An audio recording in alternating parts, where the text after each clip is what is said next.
Bu dərsimizdə statik metodları ilə tanış olacağıq.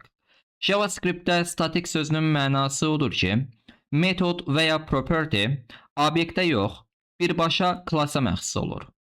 İndi biz hal-hazırda index.js'də user class görürük və bunun içərisində bir function vardır. Say hello adında bir funksiyamız vardır.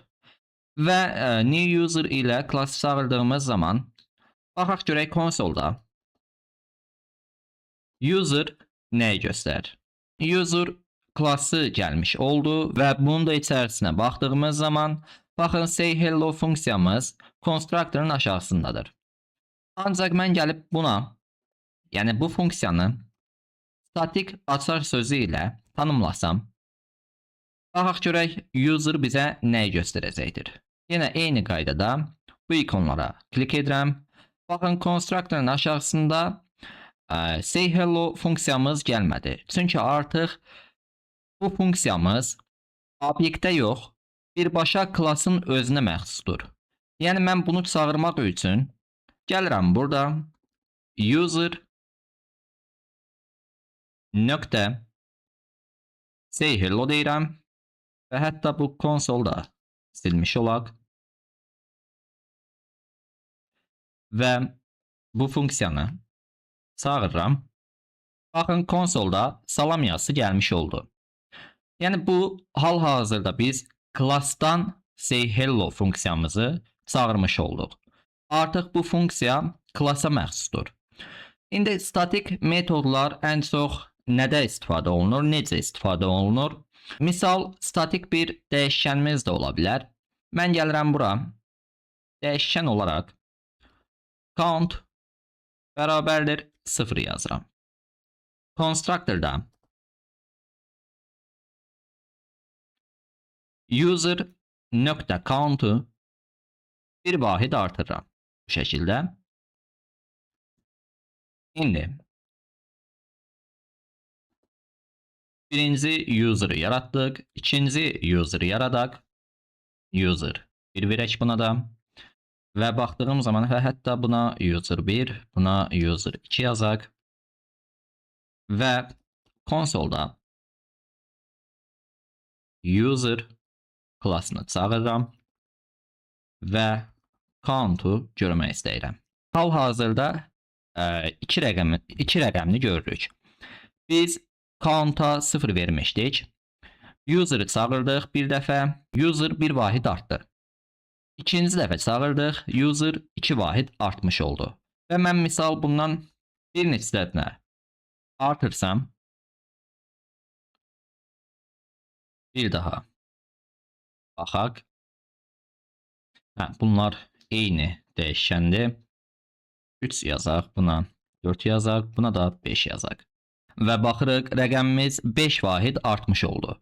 Yəni 5 user vardır və count'umuz hər user əlavə etdikcə bir-bir artmağa başladı. Bu bizə real layihələrdə düzdür, belə də istifadə olunur real layihələrdə. Tutalım ki, user.count vermişik ki, biz count'u sadəcə admin tərəf görmək istəyir və admin tərəf user.count'u yazaraq bu şəkildə səhifəyə takib atan insanların sayını görmüş olur. Yəni əlavə bir kod yazmadan sadəcə statik metod ilə və yaxud da ki, statik xüsusiyyət ilə bunu bu şəkildə qeyd edərək biz əlavə yaddaş yeri tutmuruq. Və mən gəlib burada bir də name yazım. This nöqtə name bərabərdir. Tutalım ki, name olsun. Və constructor'a da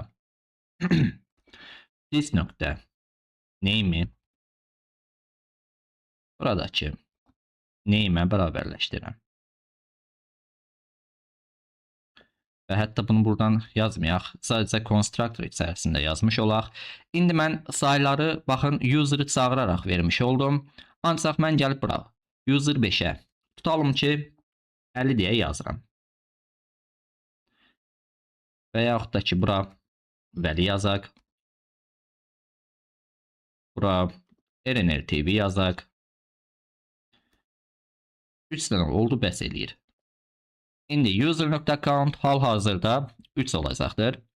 Mən gəlib konsolda user2 nöqtə name'ə baxmaq istəsəm, baxın user2-nin name'i belə deyək, RNL TV-ni göstərəcəkdir və say olaraq, yəni fərz eləyək ki, abunə sayları 3-dür. Yazı olaraq da, yəni ad olaraq da RNL TV-ni mən aldım və yaxud da ki, user 3-ə baxmaq istəyirəm. Yenə üzr istəyirəm, bunu user 3 yazaq.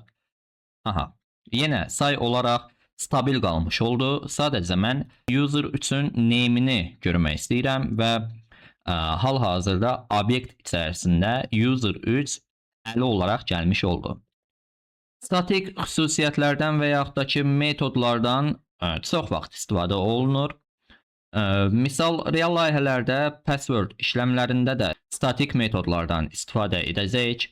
Hələ qarşıda praktikalarımız çoxdur, dərslərimiz çoxdur.